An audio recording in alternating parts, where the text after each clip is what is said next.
The Story of Civilization, Volume 1, Our Oriental Heritage, Part 1, by Will Durant.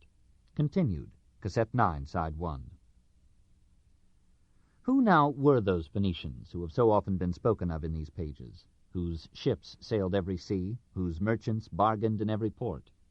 The historian is abashed before any question of origins. He must confess that he knows next to nothing about either the early or the late history of this ubiquitous yet elusive people. We do not know whence they came nor when.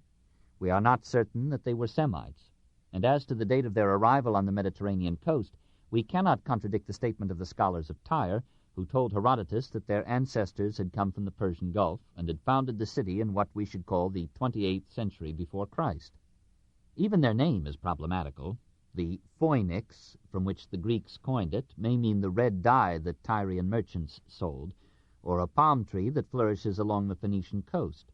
That coast, a narrow strip 100 miles long and only 10 miles wide, between Syria and the sea, was almost all of Phoenicia.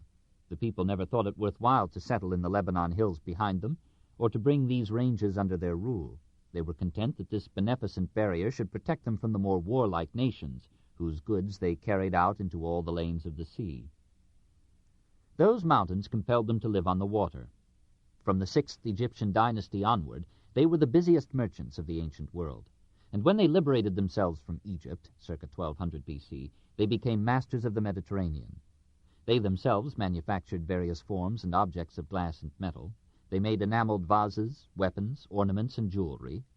They had a monopoly of the purple dye which they extracted from the mollusks abounding along their shores, and the women of Tyre were famous for the gorgeous colors with which they stained the products of their deft needlework. These and the exportable surplus of India and the Near East, cereals, wines, textiles, and precious stones, they shipped to every city of the Mediterranean, far and near, bringing back in return lead, gold, and iron from the south shores of the Black Sea, copper, cypress, and corn from Cyprus, ivory from Africa, silver from Spain, tin from Britain, and slaves from everywhere. They were shrewd traders. They persuaded the natives of Spain to give them, in exchange for a cargo of oil, so great a quantity of silver that the holds of their ships could not contain it, whereupon the subtle Semites replaced the iron or stones in their anchors with silver, and sailed prosperously away. Not satisfied with this, they enslaved the natives and made them work for long hours in the mines for a subsistence wage. Like all early voyagers and some old languages, they made scant distinction between trade and treachery, commerce and robbery. They stole from the weak, cheated the stupid, and were honest with the rest. Sometimes they captured ships on the high seas and confiscated their cargoes and their crews. Sometimes they lured curious natives into visiting the Phoenician vessels and then sailed off with them to sell them as slaves. They had much to do with giving the trading Semites of antiquity an evil reputation, especially with the early Greeks, who did the same things. The Greeks, who for half a millennium were raiders and pirates, gave the name Phoenician to anyone addicted to sharp practices. Their low and narrow galleys, some 70 feet long, set a new style of design by abandoning the inward curving bow of the Egyptian vessel and turning it outward into a sharp point for cleaving wind or water, or the ships of the enemy. One large rectangular sail, hoisted on a mast fixed in the keel, helped the galley slaves who provided most of the motive power with their double bank of oars. On a deck above the rowers, soldiers stood on guard, ready for trade or war.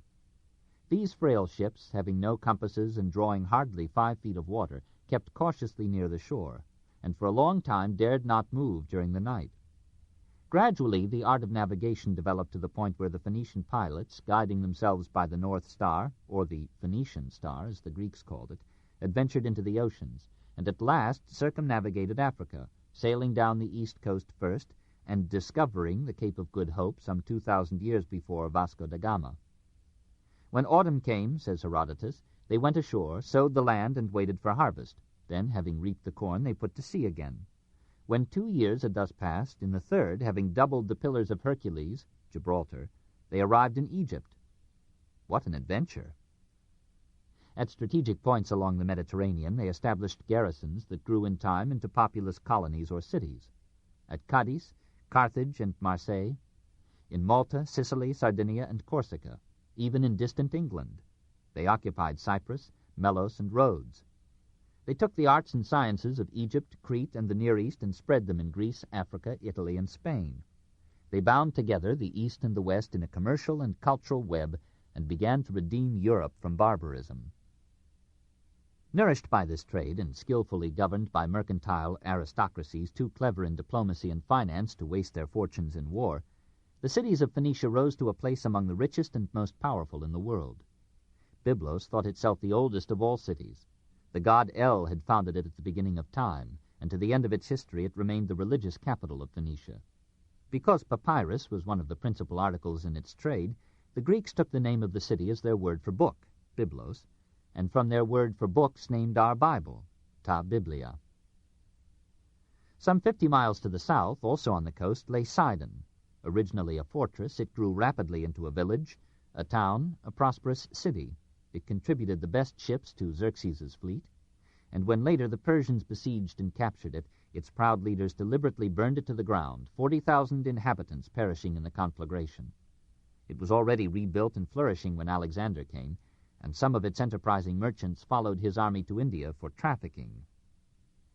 Greatest of the Phoenician cities was Tyre, that is, the Rock, built upon an island several miles off the coast. It too began as a fortress, but its splendid harbor and its security from attack soon made it the metropolis of Phoenicia, a cosmopolitan bedlam of merchants and slaves from the whole Mediterranean world. Already in the 9th century B.C., Tyre had achieved affluence under King Hiram, friend of King Solomon, and by the time of Zechariah, circa 520 B.C., she had heaped up silver as the dust and fine gold as the mire of the streets. The houses here, said Strabo, have many stories, even more than the houses at Rome. Its wealth and courage kept it independent until Alexander came. The young god saw in it a challenge to his omnipotence and reduced it by building a causeway that turned the island into a peninsula. The success of Alexandria completed the ruin of Tyre. Like every nation that feels the complexity of cosmic currents and the variety of human needs, Phoenicia had many gods. Each city had its Baal, that is, lord or city god, who was conceived as ancestor of the kings, and source of the soil's fertility. The corn, the wine, the figs, and the flax were all the work of the holy Baal. The Baal of Tyre was called Melkarth. Like Hercules, with whom the Greeks identified him, he was a god of strength, and accomplished feats worthy of a Munchausen. Astarte was the Greek name of the Phoenician Ishtar. She had the distinction of being worshipped in some places as the goddess of a cold Artemisian chastity, and in others as the amorous and wanton deity of physical love, in which form she was identified by the Greeks with Aphrodite. As Ishtar Melita received in sacrifice the virginity of her girl devotees at Babylon, so the women who honored Astarte at Byblos had to give up their long tresses to her, or surrender themselves to the first stranger who solicited their love in the precincts of the temple. And as Ishtar had loved Tammuz, so Astarte had loved Adonai, that is, Lord, whose death on the tusks of a boar was annually mourned at Byblos and Paphos in Cyprus, with wailing and beating of the breast. Luckily, Adonai rose from the dead as often as he died, and descended to heaven in the presence of his worshippers. Finally, there was Moloch, that is, king, the terrible god to whom the Phoenicians offered living children as burnt sacrifices. At Carthage, during a siege of the city, 307 B.C., 200 boys of the best families were burned to death on the altar of this fiery divinity. Nevertheless, the Phoenicians deserve some niche in the hall of civilized nations, for it was probably their merchants who taught the Egyptian alphabet to the nations of antiquity.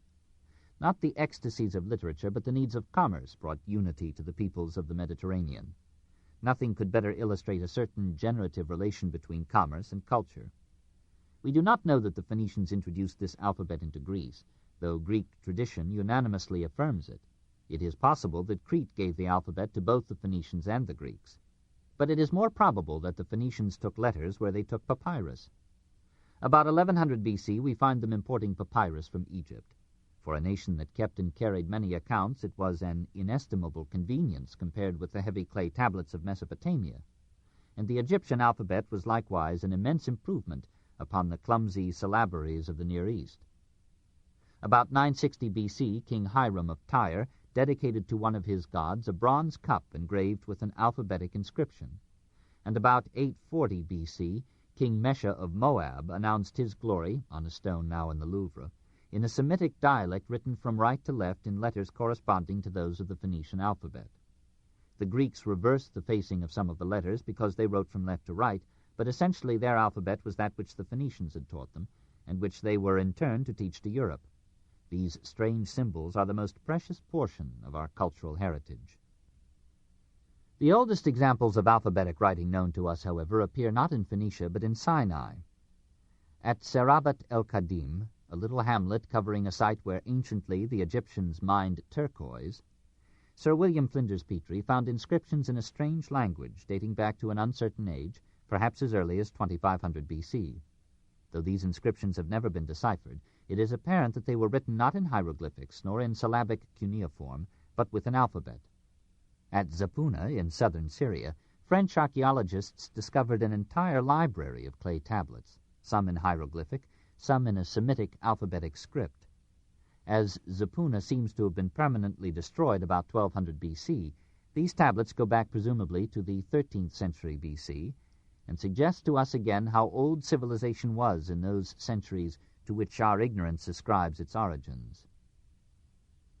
Syria lay behind Phoenicia, in the very lap of the Lebanon hills, gathering its tribes together loosely under the rule of that capital which still boasts that it is the oldest city of all, and still harbors Syrians hungry for liberty.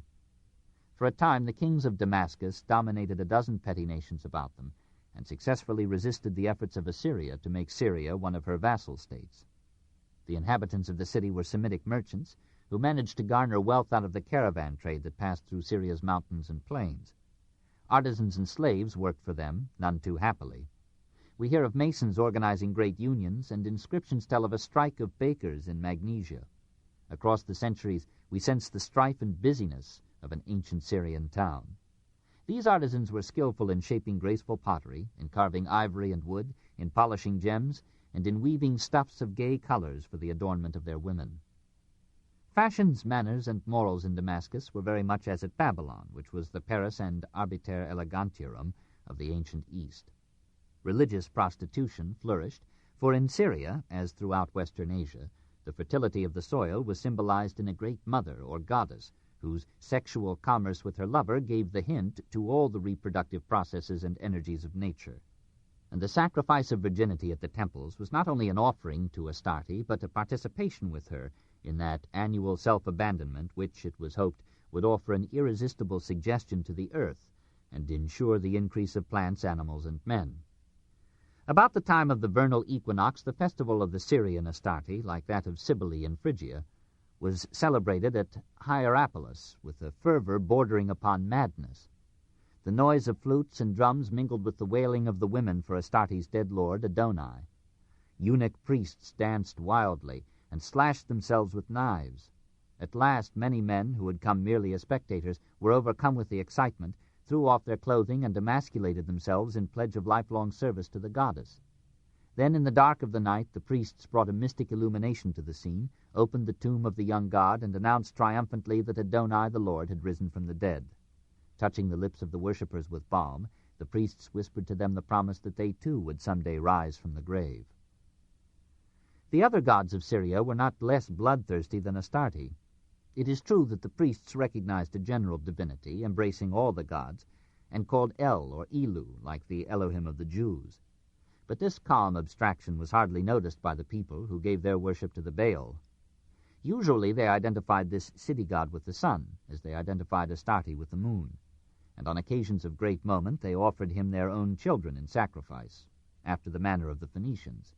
The parents came to the ceremony dressed as for a festival, and the cries of their children burning in the lap of the god were drowned by the blaring of trumpets and the piping of flutes. Normally, however, a milder sacrifice sufficed. The priests slashed themselves until the altar was covered with their blood, or the child's foreskin was offered as a commutation for his life, or the priests condescended to accept a sum of money to be presented to the god in place of the prepuce. In some way the god had to be appeased and satisfied, for his worshippers had made him in the image and dream of themselves, and he had no great regard for human life or womanly tears. Similar customs, varying only in name and detail, were practiced by the Semitic tribes south of Syria, who filled the land with their confusion of tongues. It was forbidden the Jews to make their children pass through the fire, but occasionally they did it nonetheless. Abraham about to sacrifice Isaac and Agamemnon sacrificing Iphigenia were but resorting to an ancient rite and attempting to propitiate the gods with human blood. Mesha, king of Moab, sacrificed his eldest son by fire as a means of raising a siege. His prayer having been answered and the sacrifice of his son having been accepted, he slaughtered 7,000 Israelites in gratitude. Throughout this region, from the Sumerian days when the Amorites roamed the plains of Amuru, circa 2800 B.C., to the time when the Jews fell with divine wrath upon the Canaanites, and Sargon of Assyria captured Samaria, and Nebuchadrezzar captured Jerusalem, 597 B.C., the valley of the Jordan was drenched periodically with fratricidal blood, and many lords of hosts rejoiced. These Moabites, Canaanites, Amorites, Edomites, Philistines, and Arameans hardly enter into the cultural record of mankind. It is true that the fertile Arameans, spreading everywhere, made their language the lingua franca of the Near East, and that the alphabetic script which they had learned either from the Egyptians or the Phoenicians replaced the cuneiform and syllabaries of Mesopotamia, first as a mercantile, then as a literary medium, and became at last the tongue of Christ and the alphabet of the Arabs today. But time preserves their names not so much because of their own accomplishments as because they played some part on the tragic stage of Palestine. We must study, in greater detail than their neighbors, these numerically and geographically insignificant Jews, who gave to the world one of its greatest literatures, two of its most influential religions, and so many of its profoundest men. Chapter 12. Judea. 1. The Promised Land. Palestine, climate, prehistory, Abraham's people, the Jews in Egypt, the Exodus, the conquest of Canaan.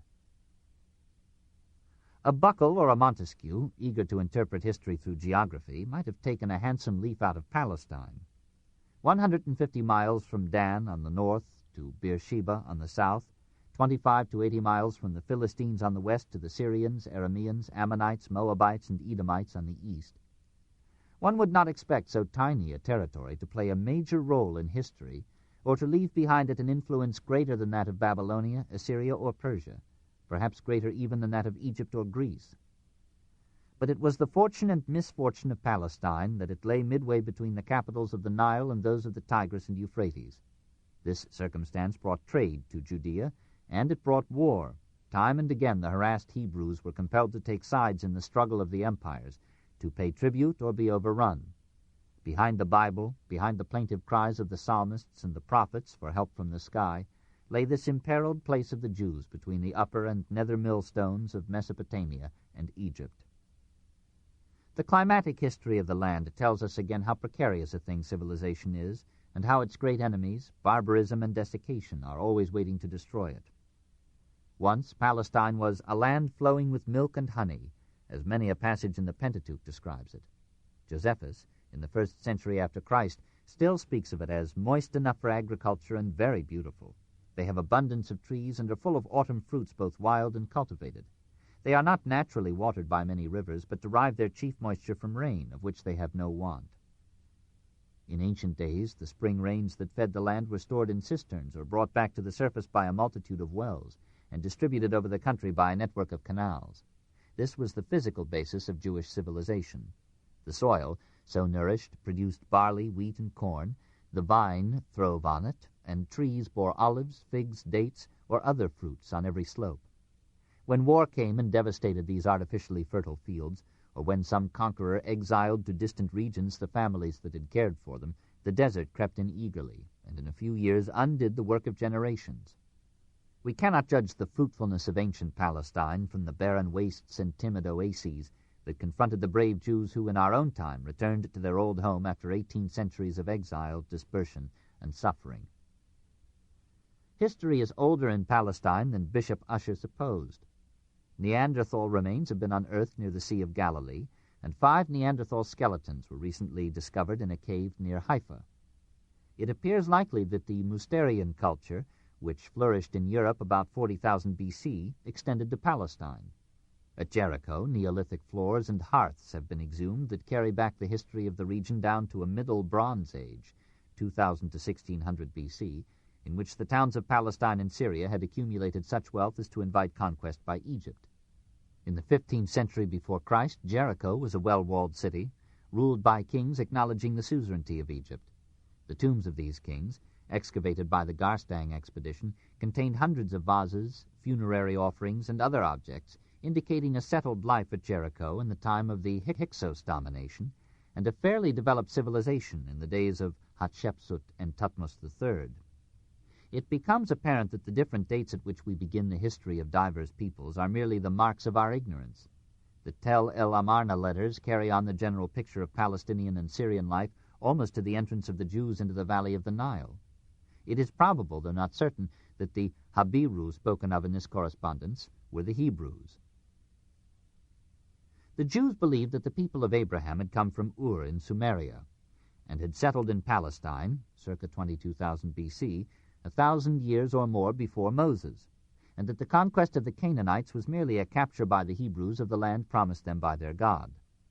The Amraphel mentioned in Genesis, chapter 14, verse 1, as king of Shinar in those days, was probably Amarpal, father of Hammurabi and his predecessor on the throne of Babylon. There are no direct references in contemporary sources to either the Exodus or the conquest of Canaan, and the only indirect reference is the stele erected by Pharaoh Merneptah, circa 1225 B.C., part of which reads as follows: "The kings are overthrown, saying Salam. Wasted is Tehenu.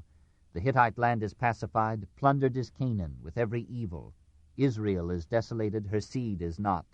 Palestine has become a widow for Egypt. All lands are united, they are pacified. Every one that is turbulent is bound by King Merneptah." This does not prove that Merneptah was the pharaoh of the Exodus. It proves little except that Egyptian armies had again ravaged Palestine. We cannot tell when the Jews entered Egypt, nor whether they came to it as freemen or as slaves. Perhaps they followed in the track of the Hyksos, whose Semitic rule in Egypt might have offered them some protection. Petrie, accepting the Bible figure of 430 years for the stay of the Jews in Egypt, dates their arrival about 1650 B.C., their exit about 1220 B.C. We may take it as likely that the immigrants were at first a modest number, and that the many thousands of Jews in Egypt in Moses' time were the consequence of a high birth rate. As in all periods, the more they afflicted them, the more they multiplied and grew. The story of the bondage in Egypt, of the use of the Jews as slaves in great construction enterprises, their rebellion and escape, or emigration to Asia, has many internal signs of essential truth, mingled, of course, with supernatural interpolations customary in all the historical writing of the ancient East. Even the story of Moses must not be rejected offhand. It is astonishing, however, that no mention is made of him by either Amos or Isaiah, whose preaching appears to have preceded by a century the composition of the Pentateuch. Manetho, an Egyptian historian of the 3rd century B.C., as reported by Josephus, tells us that the Exodus was due to the desire of the Egyptians to protect themselves from a plague that had broken out among the destitute and enslaved Jews, and that Moses was an Egyptian priest who went as a missionary among the Jewish lepers and gave them laws of cleanliness modeled upon those of the Egyptian clergy. Greek and Roman writers repeat this explanation of the Exodus, but their anti-Semitic inclinations make them unreliable guides. One verse of the biblical account supports Ward's interpretation of the Exodus as a labor strike. "And the king of Egypt said unto them, Wherefore do ye, Moses and Aaron, let the people from their works? Get you unto your burdens." Moses is an Egyptian rather than a Jewish name. Perhaps it is a shorter form of Amos. Professor Garstang of the Marston expedition of the University of Liverpool claims to have discovered in the royal tombs of Jericho evidence that Moses was rescued, precisely in 1527 B.C., by the then princess, later the great queen Hatshepsut, that he was brought up by her as a court favorite and fled from Egypt upon the accession of her enemy Thutmose III. He believes that the material found in these tombs confirms the story of the fall of Jericho, Joshua chapter 6. He dates this fall circa 1400 B.C. and the Exodus circa 1447 B.C. As this chronology rests upon the precarious dating of scarabs and pottery, it must be received with respectful skepticism. When Moses led the Jews to Mount Sinai, he was merely following the route laid down by Egyptian turquoise hunting expeditions for 1,000 years before him. The account of the 40 years wandering in the desert, once looked upon as incredible, now seems reasonable enough in a traditionally nomadic people. and the conquest of Canaan was but one more instance of a hungry nomad horde falling upon a settled community. The conquerors killed as many as they could and married the rest. Slaughter was unconfined and, to follow the text, was divinely ordained and enjoyed. Gideon, in capturing 2 cities, slew 120,000 men. Only in the annals of the Assyrians do we meet again with such hearty killing or easy counting. Occasionally, we are told, the land rested from war. Moses had been a patient statesman, but Joshua was only a plain, blunt warrior. Moses had ruled bloodlessly by inventing interviews with God, but Joshua ruled by the second law of nature, that the superior killer survives. In this realistic and unsentimental fashion, the Jews took their promised land. 2. Solomon in all his glory. Race, appearance, language, organization, judges and kings, Saul, David, Solomon, his wealth, the temple, rise of the social problem in Israel. Of their racial origin we can only say vaguely that they were Semites, not sharply distinct or different from the other Semites of Western Asia.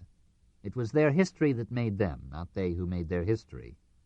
At their very first appearance they are already a mixture of many stocks. Only by the most unbelievable virtue could a pure race have existed among the 1,000 ethnic cross-currents of the Near East. But the Jews were the purest of all, for they intermarried only very reluctantly with other peoples. Hence they have maintained their type with astonishing tenacity. The Hebrew prisoners on the Egyptian and Assyrian reliefs, despite the prejudices of the artist, are recognizably like the Jews of our own time. There, too, are the long and curved Hittite nose, the projecting cheekbones, the curly hair and beard, though one cannot see under the Egyptian caricature the scrawny toughness of the body, the subtlety and obstinacy of spirit that have characterized the Semites from the stiff-necked followers of Moses to the inscrutable Bedouins and tradesmen of today. In the early years of their conquest they dressed in simple tunics, low-crowned hats or turban-like caps, and easy-going sandals. As wealth came, they covered their feet with leather shoes, and their tunics with fringed caftans. Their women, who were among the most beautiful of antiquity, painted their cheeks and their eyes, wore all the jewelry they could get, and adopted to the best of their ability the newest styles from Babylon, Nineveh, Damascus, or Tyre. Hebrew was among the most majestically sonorous of all the languages of the earth. Despite its gutturals, it was full of masculine music. Renan described it as a quiver full of arrows, a trumpet of brasses crashing through the air. It did not differ much from the speech of the Phoenicians or the Moabites. The Jews used an alphabet akin to the Phoenician. Some scholars believe it to be the oldest alphabet known. They did not bother to write vowels, leaving these for the sense to fill in. Even today the Hebrew vowels are mere points adorning the consonants. The invaders never formed a united nation, but remained for a long time as 12 more or less independent tribes, organized and ruled on the principles not of the state but of the patriarchal family. The oldest head of each family group participated in a council of elders, which was the last court of law and justice in the tribe, and which cooperated with the leaders of other tribes only under the compulsion of dire emergency. The family was the most convenient economic unit in tilling the fields and tending the flocks. This was the source of its strength, its authority, and its political power. A measure of family communism softened the rigors of paternal discipline and created memories to which the prophets harked back disconsolately in more individualistic days.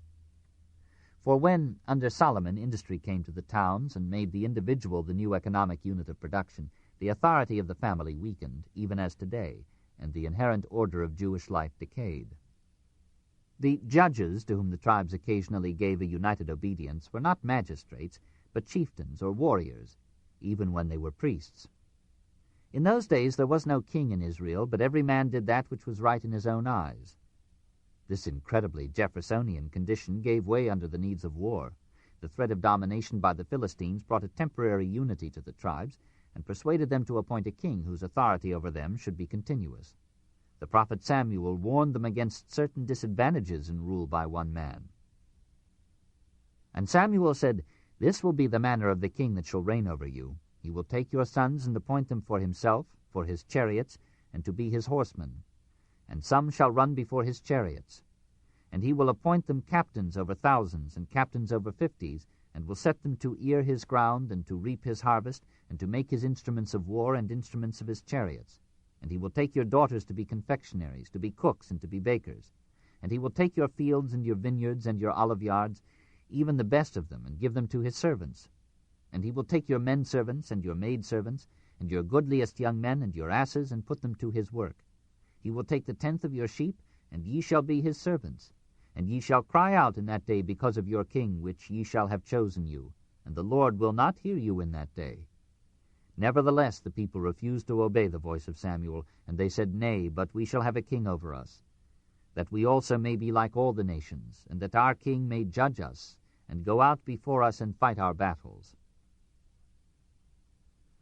Their first king, Saul, gave them good and evil instructively, fought their battles bravely, lived simply on his own estate at Gilead, pursued young David with murderous attentions, and was beheaded in flight from the Philistines. The Jews learned then at the first opportunity that wars of succession are among the appanages of monarchy. Unless the little epic of Saul, Jonathan, and David is merely a masterpiece of literary creation, for there is no contemporary mention of these personalities outside the Bible, this first king, after a bloody interlude, was succeeded by David, heroic slayer of Goliath, tender lover of Jonathan and many maidens, half-naked dancer of wild dances, seductive player of the harp, sweet singer of marvelous songs, and able king of the Jews for almost 40 years. Here, so early in literature, is a character fully drawn, real, with all the contradictory passions of a living soul, as ruthless as his time, his tribe, and his God, and yet as ready to pardon his enemies as Caesar was, or Christ, putting captives to death wholesale like any Assyrian monarch, charging his son Solomon to bring down to the grave with blood the hoar head of old Shimei, who had cursed him many years before, taking Uriah's wife into his harem incontinently, and sending Uriah into the front line of battle to get rid of him, accepting Nathan's rebuke humbly, but keeping the lovely Bathsheba nonetheless, forgiving Saul almost 70 times 7, merely taking his shield when he might have taken his life, sparing and supporting Mephibosheth, a possible pretender to his throne, pardoning his ungrateful son Absalom, who had been caught in armed rebellion, and bitterly mourning that son's death in treasonable battle against his father. O my son Absalom, my son Absalom, would God I had died for thee, O Absalom, my son, my son. This is an authentic man, of full and varied elements, bearing within him all the vestiges of barbarism and all the promise of civilization. On coming to the throne, Solomon, for his peace of mind, slew all rival claimants. This did not disturb Yahweh, who, taking a liking to the young king, promised him wisdom beyond all men before or after him. Perhaps Solomon deserves his reputation, for not only did he combine in his own life the Epicurean enjoyment of every pleasure and luxury with the stoic fulfillment of all his obligations as a king, but he taught his people the values of law and order, and lured them from discord and war to industry and peace.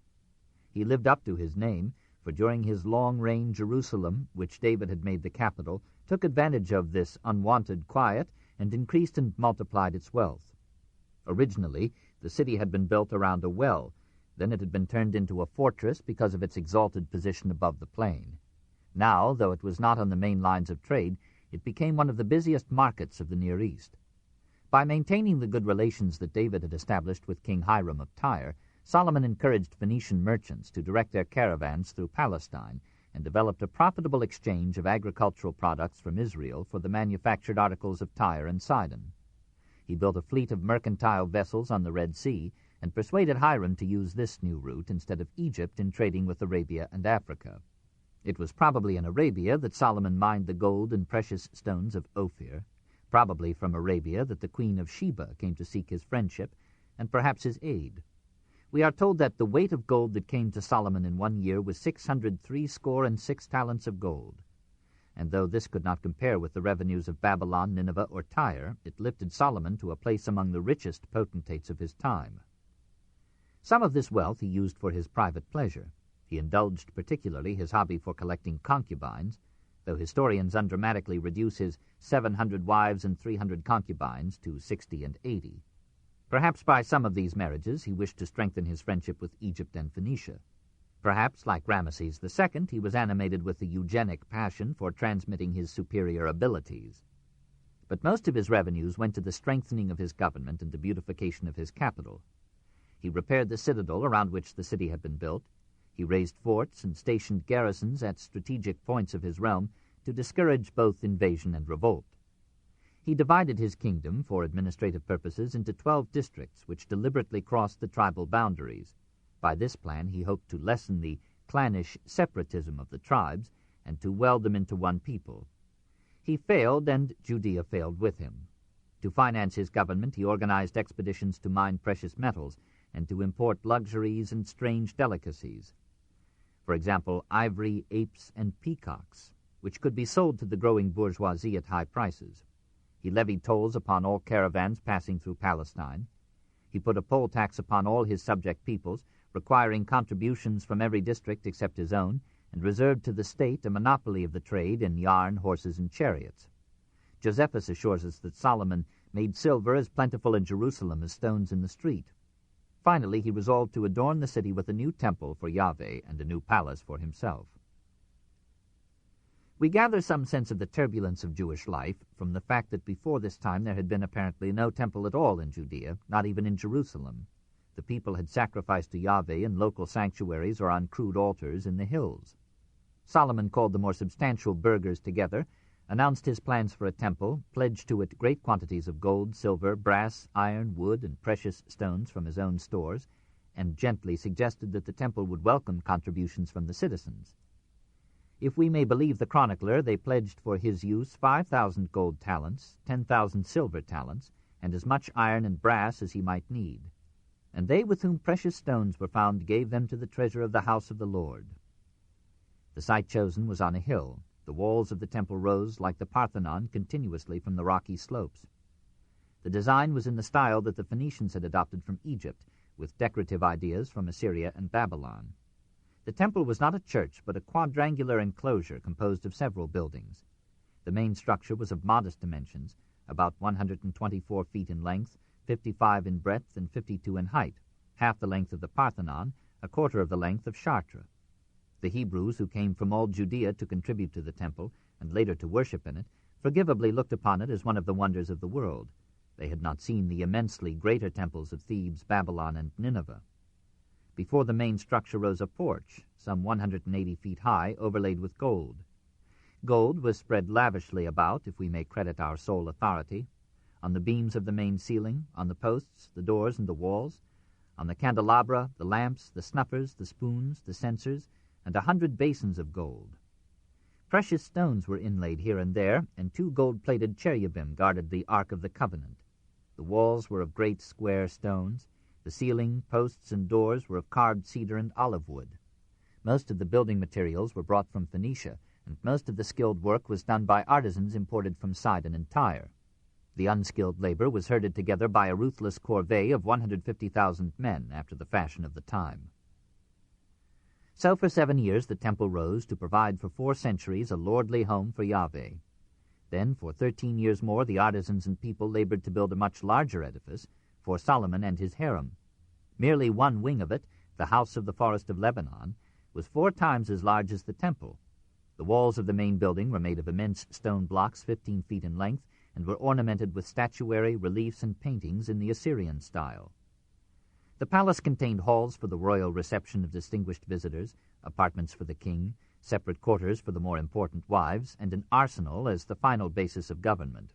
Not a stone of the gigantic edifice survives, and its site is unknown. Having established his kingdom, Solomon settled down to enjoy it. As his reign proceeded, he paid less and less attention to religion and frequented his harem rather more than the temple. The biblical chroniclers reproach him bitterly for his gallantry in building altars to the exotic deities of his foreign wives, and cannot forgive his philosophical, or perhaps political, impartiality to the gods. The people admired his wisdom, but suspected in it a certain centripetal quality. The temple and the palace had cost them much gold and blood, and were not more popular with them than the pyramids had been with the workingmen of Egypt. The upkeep of these establishments required considerable taxation, and few governments have made taxation popular.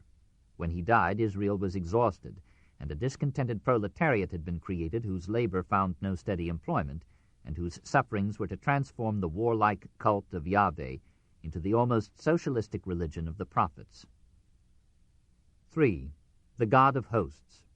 Polytheism, Yahweh, henotheism, character of the Hebrew religion, the idea of sin, sacrifice, circumcision, the priesthood, strange gods.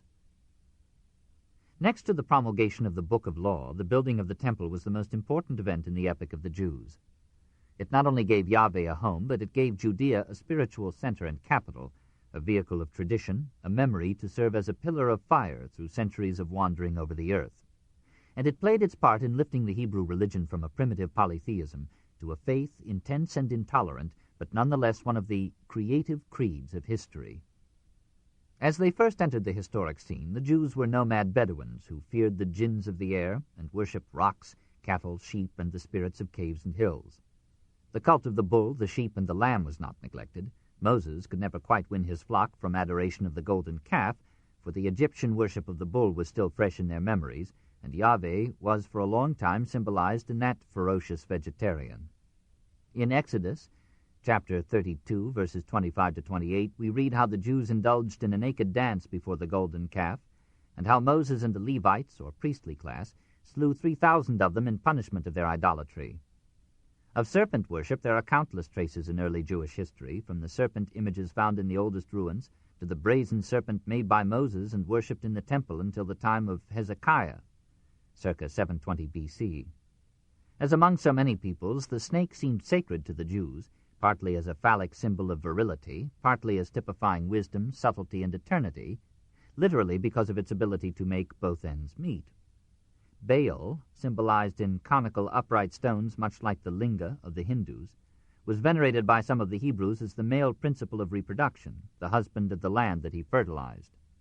Just as primitive polytheism survived in the worship of angels and saints, and in the teraphim or portable idols that serve as household gods, so the magical notions rife in the early cults persisted to a late day despite the protests of prophets and priests. The people seem to have looked upon Moses and Aaron as magicians, and to have patronized professional diviners and sorcerers. Divination was sought at times by shaking dice, Urim and Thummim, out of a box, ephod, a ritual still used to ascertain the will of the gods. It is to the credit of the priests that they opposed these practices and preached an exclusive reliance on the magic of sacrifice, prayer, and contributions. Slowly the conception of Yahweh as the one national God took form and gave to Jewish faith a unity and simplicity lifted up above the chaotic multiplicity of the Mesopotamian pantheons. Apparently the conquering Jews took one of the gods of Canaan, Yahu, and recreated him in their own image as a stern, warlike, stiff-necked deity with almost lovable limitations. For this god makes no claim to omniscience. He asks the Jews to identify their homes by sprinkling them with the blood of the sacrificial lamb, lest he should destroy their children inadvertently along with the firstborn of the Egyptians. He is not above making mistakes, of which man is his worst. He regrets too late that he created Adam or allowed Saul to become king. He is now and then greedy, irascible, bloodthirsty, capricious, petulant. I will be gracious to whom I will be gracious, and will show mercy to whom I will show mercy. He approves Jacob's use of deceit in revenging himself upon Laban. His conscience is as flexible as that of a bishop in politics. He is talkative and likes to make long speeches, but he is shy and will not allow men to see anything of him but his hind parts. Never was there so thoroughly human a god. Originally he seems to have been a god of thunder, dwelling in the hills and worshipped for the same reason that the youthful Gorky was a believer when it thundered. This book is continued at this point on the other side of this cassette. Please reverse or turn the cassette over now.